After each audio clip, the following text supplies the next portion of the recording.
So, as the slide says, my name is Kimberlee Campbell-Smith. I am also known as Kimberlee Nicole Smith in other parts of the world. So if you see that with 2 E's, that's me too. Not many L-E-E Kimberleys that I've met. So this is shifting to compassionate care. And so I put this here just because when you come to conferences and things, people want to know that you're not just making stuff up, that you come from somewhere and you know some stuff. So just put that there. But that's not what I want y'all to know about me.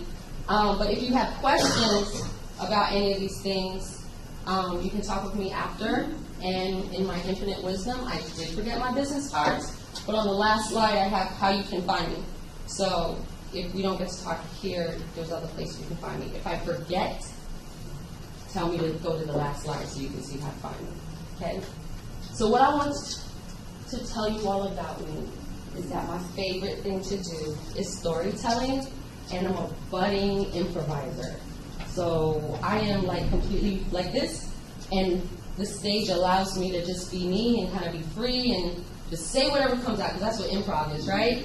And so well as being supportive of other people and figuring out how that thing goes. The best thing I think I do is coaching.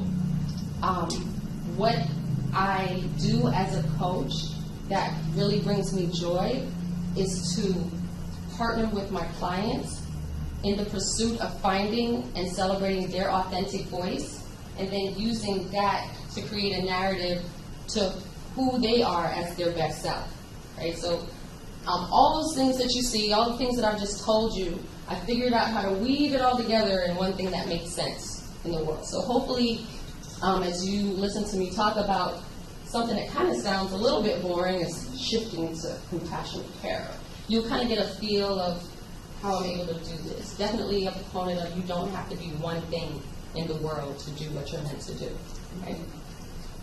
So that's me, but I want to know who's here. So we're not going to go one at a time and say your name and all that stuff. We're not going to do that. But you all are interested in healthcare. How many people are practitioners in healthcare now? Okay. Students in healthcare? All right, okay. So I guess the rest of us are the patients. Yeah. The recipients of the care. Okay. So let me tell you. So obviously this is storytelling art. That's what we're going to do. You're just going to follow me and follow the track of our conversation. So we'll start with why I picked healthcare. So as a kid, I was definitely afraid of sick people, old people, death. My family is from Jamaica, and as a kid, when I went to grandma's house, I went to Jamaica, right? So this sounds kind of fancy, but it's just still grandma's house. But one time I went, probably about 5 or 6, I went with my grandmother to visit her friend in the hospital. And as a 5-year-old kid going to what, at that time, I guess, is a third world country, to a hospital. I don't know what hospitals were here, but it wasn't like a really cool place to bring a kid. It was like a huge room with hospital beds on either side, and people all different ages were just there, and it just looked miserable, and it terrified me. And so for a long time, I just would not go to a hospital. Like, I wasn't scared of doctors, per se, but I just didn't like to be around old people, sick people, anything like that. It just terrified me, brought me back there. But at some point, I think around high school, when you got to figure out college and what you want to be when you grow up, I found exercise and fitness, and that people don't have to be sick. They don't have to be sad. They don't have to die young. They don't have to die sad, right? That they have the power to change the trajectory of their life and how they experience it and the quality of their life. And I was like, well, heck, I don't want to be old, sick, and die, and I don't want other people to. That's what I'm going to do. And so all those other things that you saw is kind of like how I got here, but that's where it started, right? So I did that. And somewhere along the journey, I realized that helping people in physical health, that if their social and emotional health wasn't okay, they're not going to address taking the medicine or being compliant with anything else you ask them to do if their social emotional situation wasn't good. So, as you saw on the slide, I served in the military, and I was a mental health specialist there. And coming out, I got my master's of public health and specialized in social emotional health and just focused there. So still working with chronic disease management and other things like that, but also incorporating the work with social emotional health. So after working many years, and at this point, like, I feel my age every time I come on this campus, and even more now. So about almost 20 years now, I've been working in this wellness and healthcare world, which is crazy to say out loud. I realized that there was something missing in the work that I was doing. So I would work with my clients, my colleagues would work with populations. We do all this great work building efficacy, helping people to take control of their own life, and they do all these things. But somehow when they went to their provider, something didn't happen. Something was missing, something was wrong. And so a couple years ago, I found myself working as a health coach with Medicare recipients. And as I was talking to my clients, and we're doing all this work about, talk to your doctor about this, ask about this, whatever, they would come back to me and say, I'd ask them, well, what happened when you went to the doctor last week? And they'd say, well, I didn't really want to bother him because he seemed really busy, and I didn't want to, just whatever. Or they told me one story, the doctor told me that if I asked for my diabetes tool, that it would cost Medicare money, and I'm not allowed to do that. Like, they're not going to prescribe that. And I'm like, what? So, as a practitioner in public health, as a care provider, I'm like, the people making decisions, they need to know what's happening here, because I'm boots on the ground with these folks, and I'm trying to tell them. And I found there was a barrier between me and the decision makers, right? And I said, I need to figure a way that I can have these conversations, because where I am, I can affect change, but I know in my heart I can affect change at a greater level. But something was missing. And what I recognized was missing was I didn't understand their language, and they didn't really understand mine. What was important to them was their patients and the people we're working for, but we didn't speak the same language, and there was a block there. So I recognized then I needed to go find out the language, right? Because you can only change yourself. So, enter entrepreneurship. My goal was to be able to sit at the table with healthcare decision makers and healthcare leaders to be able to have those conversations and let them know what's happening on the ground. So I decided to enroll, and I don't know why I decided I needed a second master's. Why didn't I just Google something?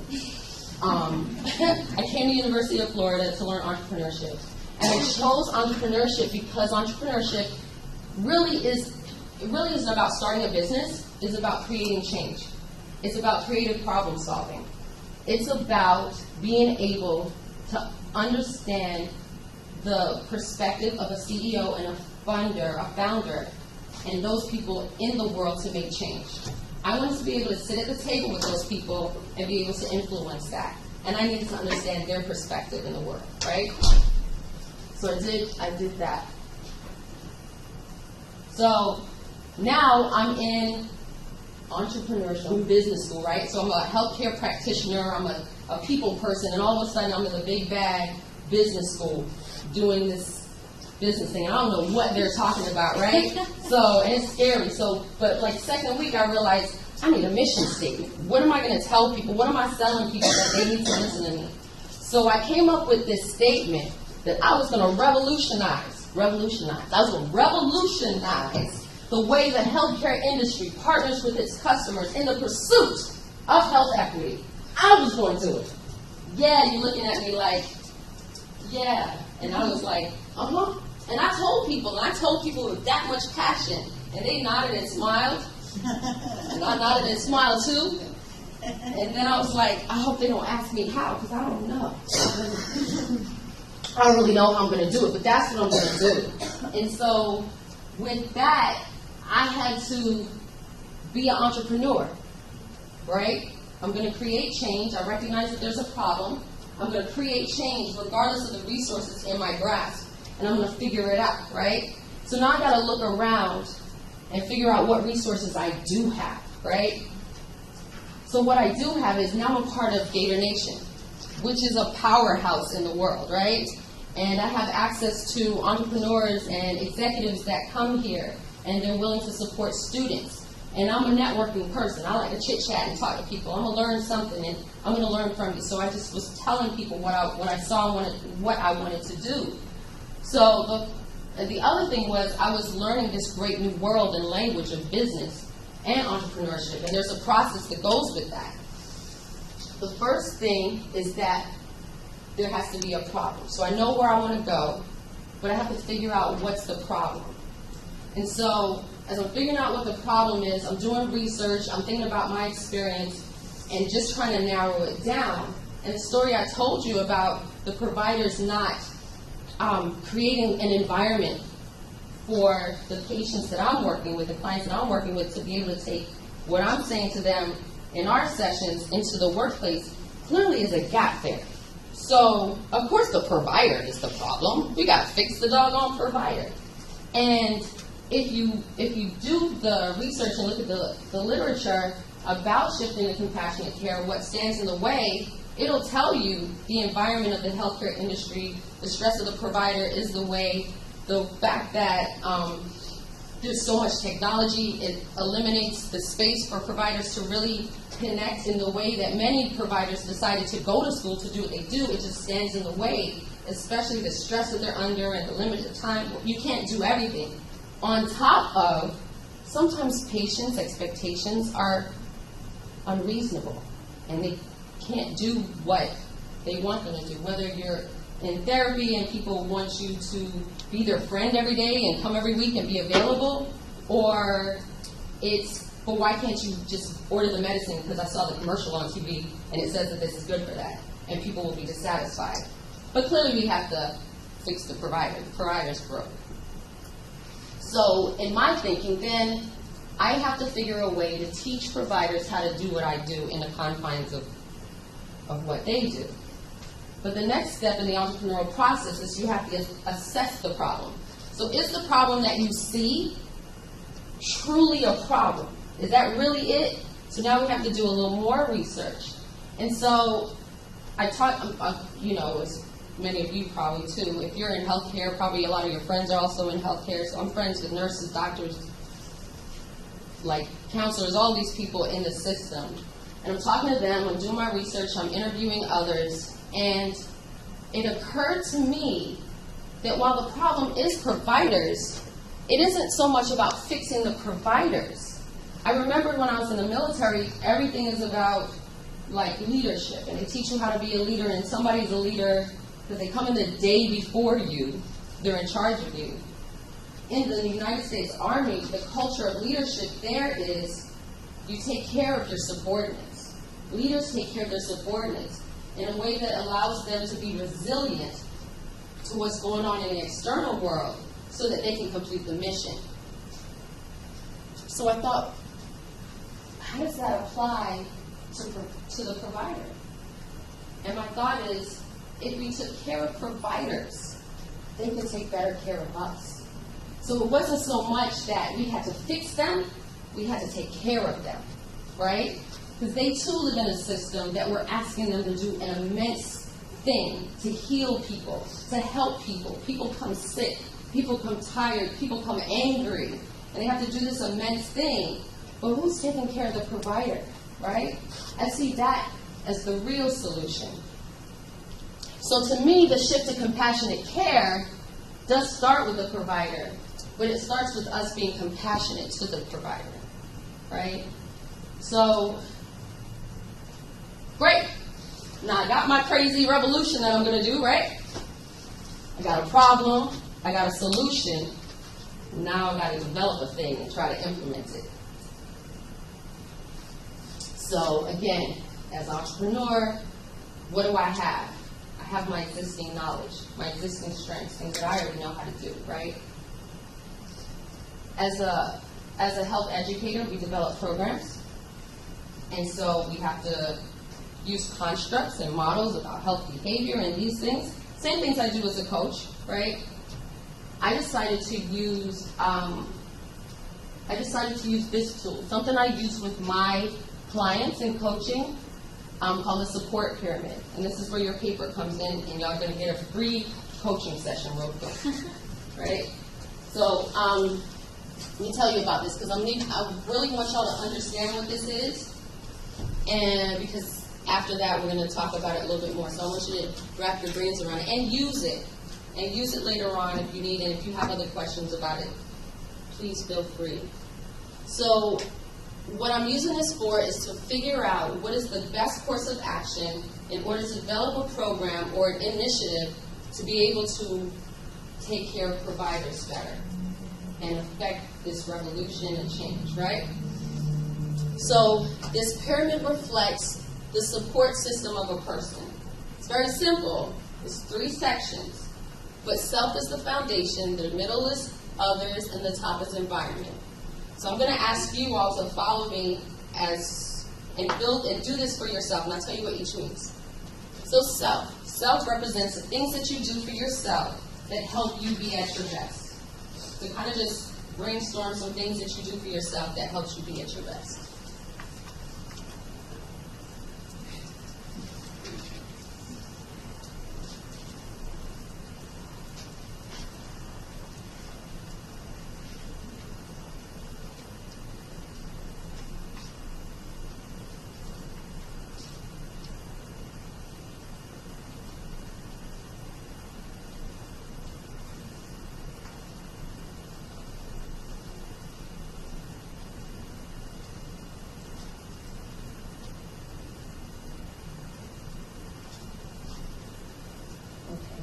We're going to move to the next one. You can totally, you can do this 3-4 times over and it'll be a new discovery, like watching a movie over and over again. You'll discover something else. So please don't feel like you have to complete the whole thing right now. But the next section is others. So similar to self, others is people, whether you know them or you don't know them, that help you to be at your best.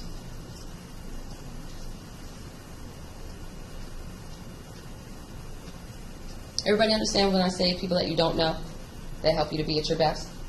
Ask questions, please. If it doesn't make sense, please ask. So, so for me, it could be a role model that you've never met, but you follow their work. You don't know them, but their works help you to kind of guide you somehow in being at your best.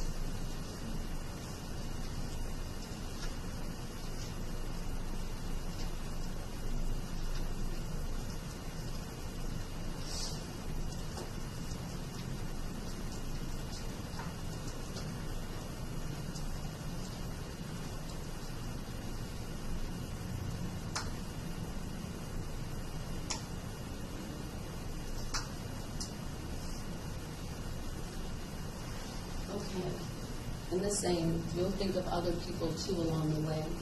But environment is a little misleading, right? It doesn't really reflect the physical environment. It's more the group that you belong to, the group that you identify being a part of, that gives you a sense of pride that I belong to this and this means something to me in my world. And if all else, if I'm not feeling, you don't have to work real hard at pulling, for me, for example, I'm a veteran, and that means something in this world, that I'm a part of the military community, and I fought for freedom and all this stuff. I don't really have to try hard, but I belong to this group. I don't have to try hard to kind of see where that pride comes from. I belong to this group, and it makes me feel at my best, right? It could be that you belong to your family, and that means something, that you belong to your family, or your sorority, or your university. This environment are the groups that you belong to that help you kind of define how you are at your best.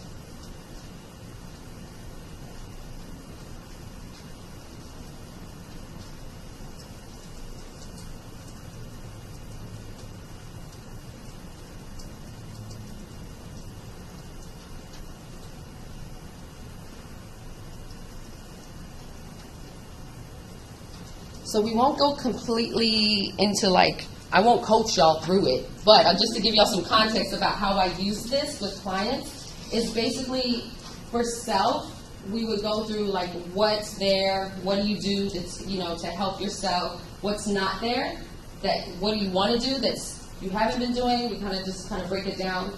For others, we talk about who's not there, who is there, why, what is it that they do that help you. And the same thing for environment, kind of breaking it down. But this tool, kind of bringing it in front of you when you're going through coaching, allows you to see who you are today, what helps you through your life to be able to reach goals, overcome obstacles, so forth. What's missing? What do you need to address? It just kind of puts it in front of you. So I just wanted y'all to go through it so you can understand when we go to the next part. We're going to use these things, but with reference to providers. Is there a reason why there's a line in environment? Yeah, because that's the template. At first, when you said it, I was like, what's the tricky part with the environment? No. It's just the template, and I couldn't take it off, but I like the color. So FYI, best self is really what I believe in as a coach, is that everyone deserves to meet their best self, right? And so something I do for myself is wear my funky shoes and do things that I feel like doing and help me feel at my best. That would be in myself. So thank you. So any questions about this before we move on? All right, so cool. So now take what we talked about and how I explain that. Well, let's think about the provider, right? And shifting to compassionate care, taking care of providers. Think about environment for a provider. So, when I say providers, we're not just talking about doctors, right? All different kinds of, okay, making sure. And I'm going to ask you all, when you think about environment for a provider, what kind of comes to your mind as groups that they would belong to that would help them? Church. Mm-hmm. Well, think about in their role as a provider, more so as the profession. Like medical societies or other groups that they belong to that have other providers and they could learn things from. Okay. But you're not wrong. That is true, though. Other things outside of just the profession does help them. True. Anything else?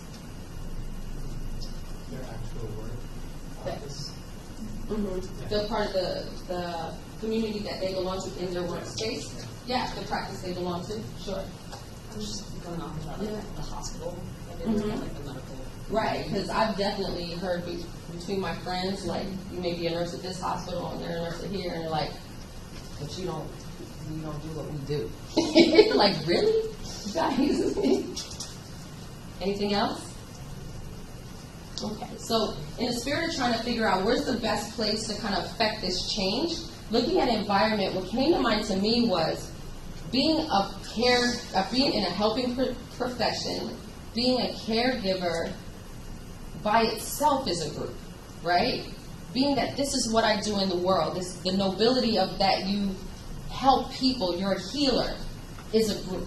To the point where someone said about medical communities, right? You're taught in school about a code of ethics, about values. There's an oath. You belong to this thing. And it's pretty well governed, right? But state and local and federal, you can't just be anybody and say you're this thing and just show up. That says something, right? So in my thinking about where to affect the most change, I feel like this is not the greatest opportunity to go in because it's already it's taken care of pretty well, right? People don't really fuss and argue about what this is so much. This is what it is. If you're trying to be in the game, you got to make sure your license is right. Don't play with it. You know what I mean? So for me, it is not the greatest opportunity in pursuit of this goal. Self. So just shout out some things that y'all put in for yourself. Shout it out. Stay active. staying active, meditation, sleeping, rest. So self-care, pretty much. Yeah, that's what it is. Coming to this, right? Making time for you, right? And so the speaker downstairs talked about that, like being selfish, right? But I don't know about you all, but caregivers and people that help people are probably the worst at caring for themselves, right? They are pretty much like, I remember going to class and learning about exercise physiology and this and that, and people going outside and smoking like right after. Like, really? You want to do that? Or, you know, the fact that, especially with my clients, you find that people don't do the things on their list when they're stressed out the most, when they're doing the most in their life, when you've got things coming up, deadlines, when you're in the most hectic position. And we all know in the healthcare industry, providers live in that high stress thing. So they tend to not take care of themselves. So for me, that is an opportunity, right? That is an opportunity. But is it the right place to start? And so as I'm doing my research, there's a lot of things available for people to take care of themselves.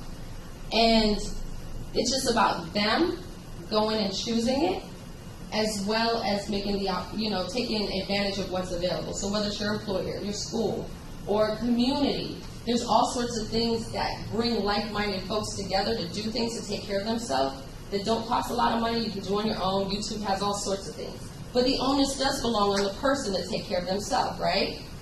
So that's there, but I feel like that's an individual thing, but there's some influence we can probably have there, right?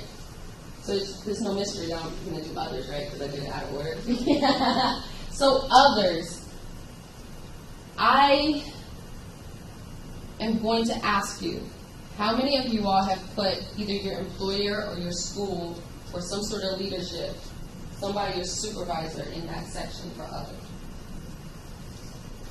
Cool. Not many people think of it though, right? And we all say you spend more time with the people you work with and work for than the people that are probably in that list, right? And so what we learn about with the pyramid and storytelling, there's characters in your story. These are all the characters in your story that happen in this pyramid, right? But everybody has ownership in you caring for yourself and helping you be at your best. But my thought is, perhaps employers, the people in the healthcare industry, perhaps the leaders, perhaps the people, the bosses, the people making the decisions, have the greatest opportunity to really help. Because as a provider, I can't really decide the organizational system and structure around how many patients I see, how fast, how much staff is there, whatever. I can't control that as much as I can control myself. So to me, that's the greatest opportunity of change in my revolution, is to affect how decision makers take care of their providers, how much ownership. Now, I will say, this is not the only answer, right? This is my answer. This is what I saw in my process of figuring out what's the best opportunity. And you all can take the same thing and find something completely different, and it won't be wrong. It'll just be a different thing. So let me say that this is me going through my process of figuring it out, but this is where I've landed. So with that, at this point in my career, going through all the schooling, career, and whatever, at this point, I'm finally able to sit at those tables, to have the ears of entrepreneurs and social entrepreneurs and leaders in healthcare to advocate for providers being taken care of, right? The problem is, I only have my story. I need other people's stories to bring to them. The future of healthcare. They need to know what's going on. What is it that you need? Who are you? How are you at your best? So this is why you have paper. I need you to write your story. So I'm going to guide you through it, but I'm going to ask you first. You don't have to write your name on the top. First of all, you don't, unless you just want me to know who you are. You don't have to write your name. You don't have to write your name, But if you are a professional, please put your role and your number of years of experience. If you're a student, write your major or your career goal in the industry and your classification, like class of whatever, when you plan to graduate, that kind of thing. What if you had like several careers during your Just lifetime? as far as, yeah, well, that's, yeah, I got you. Just as far as, let's stay in the realm of healthcare and what you want to do. You said you're a student? Yeah, I'm a student. So let's do future thinking, because that's where we're going to go. Yeah. I forgot that thing to do with student thinking. Is it going to do it? There it is. Your story. Okay, cool. All right. So, to kind of get your mind in the, this is some more coaching stuff, by the way. Try to get a little more.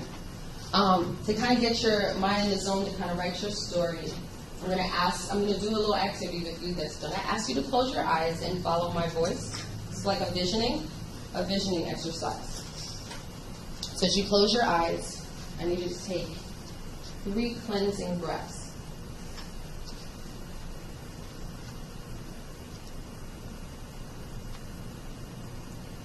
Notice and release any remaining tension in your neck, back, arms, and legs.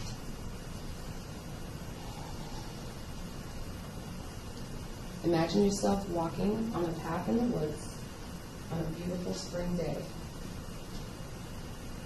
Notice the smell of the moist soil and flowers beginning to bloom.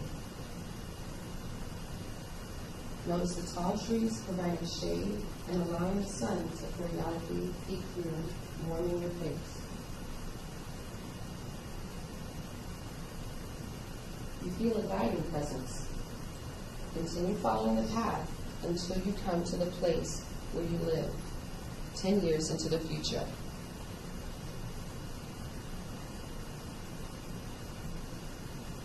Notice the feel of the place. As you open the door, you see your future self, 10 years older than you are now. Enjoy the welcoming presence. As you gaze into the wise one's eyes, notice how you feel. Now you can ask some questions of your future self.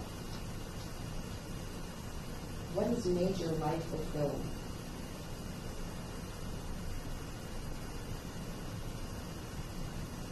What are your greatest gifts?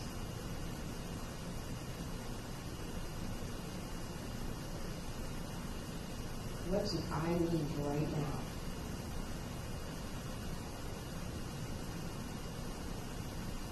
What is the greatest contributions you have made over the last 10 years?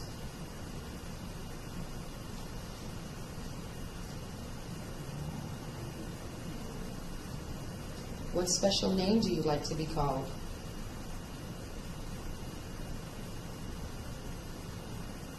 Now ask 3 questions of your own and notice the answers coming into your being. Receive each response with deep gratitude.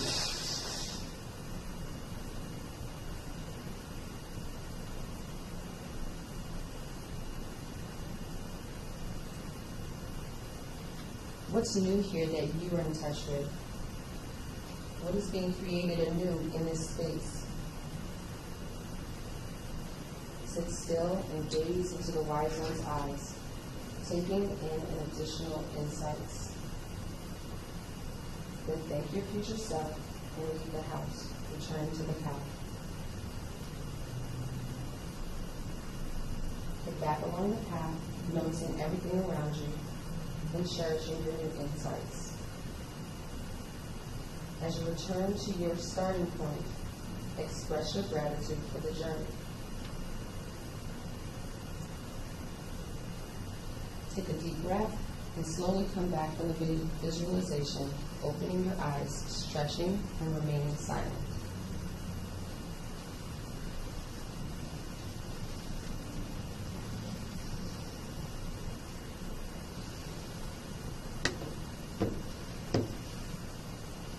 you come back.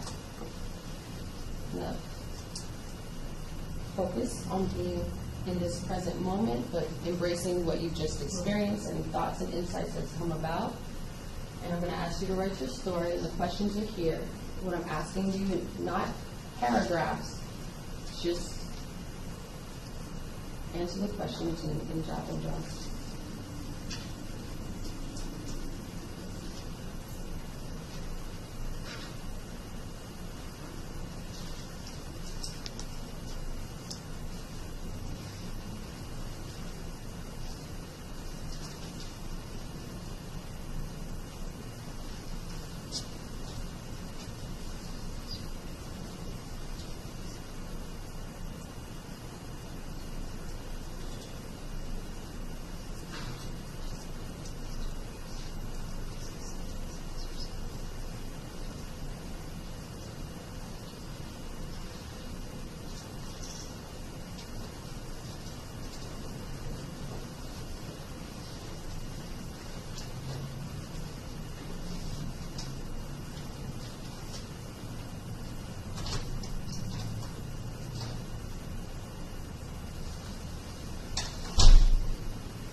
glad that you all have so much to say.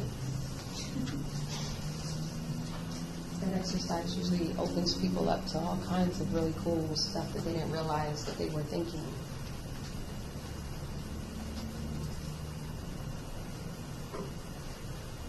So as you get ready to finish, I am going to ask for these. That's why I said don't put your name on it unless you really want me to know that you wrote it or whatever. But please, as time permits, go ahead and finish up.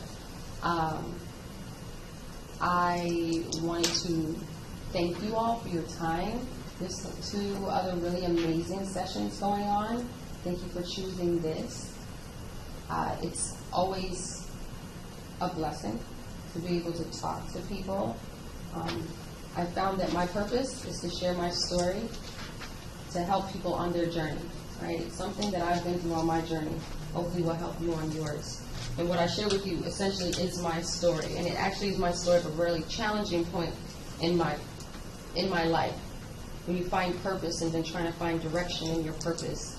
I've been in the world a lot longer than I probably look. And you're always growing. For students that you might be approaching graduation. I've graduated a whole heap of times, right? And then you go in the world and you do a thing and you realize, wait, I don't think I got enough of this to get me where I know I'm supposed to be. So I continue. So one of my favorite things to do in coaching is I do coach young people in transition when they're trying to make those decisions, and again, help them discover and celebrate their authentic voice. Because so much as young people, there's so many other voices telling you what you could and what you should do, that I help you discover your own voice and include that, not ignore those, include that in your decisions and next steps, because only you can really own your decision if you're a part of it, right? So the other thing is I currently do some work here at UF Arts and Medicine, and we are doing a storytelling workshop currently for people living with OCD that will culminate in a performance on November 29th over at the Phillips Center, and I have some flyers there if you'd like. It's pretty neat, actually. I'm learning a lot as I'm teaching a lot. So essentially, I'm doing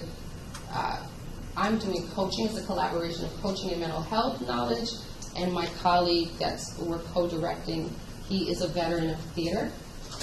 He's an actor, director from Canada, and he's here doing amazing work in storytelling and community change and all sorts of really cool things on campus. Oral history, amazing. So we're kind of collaborating to do this project. So if you want to learn about Tenacious Rose, I didn't talk about that. That's some other cool stuff. If you want to learn about Tenacious Rose, talk to me, and I'll go to others. Do y'all need these questions still? So essentially, in all of what I do, I literally use all of who I am in everything that I do. So I still am a practitioner in public health. I still am a storyteller. I'm still a coach. All of who I am is not just one job. You can be everything you want to be, and not just, you bring all of you to everything you do. But that is all. Thank you. But that's my favorite, humbling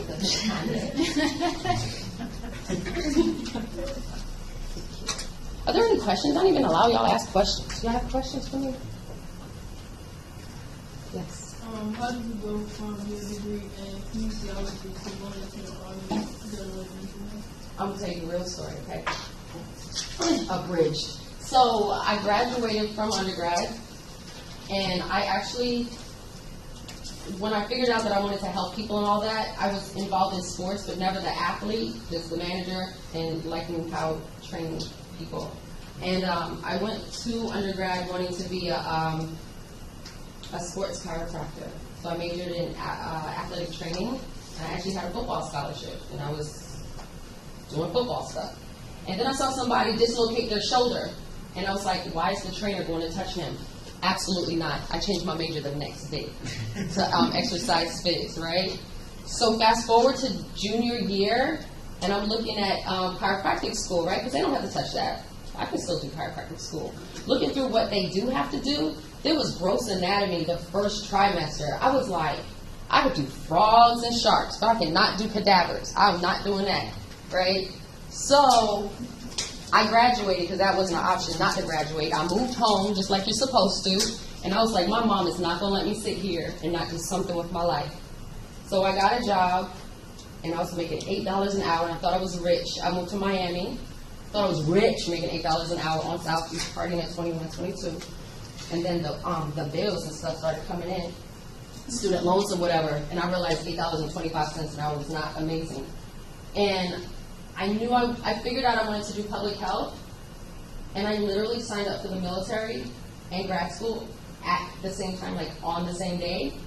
And I thought, like, I would be better in 4 years in the military than I would be doing 2 more years of school, because I was smart, I had scholarships, I kept the grades, I had friends, and I realized that school didn't give me everything I needed to be the grown-up person that I wanted to be, and what was promised with good grades didn't just happen, but nobody taught me what you have to do. So I figured the military for sure is going to give me something, and if y'all don't really know me, but I'm not the military at all.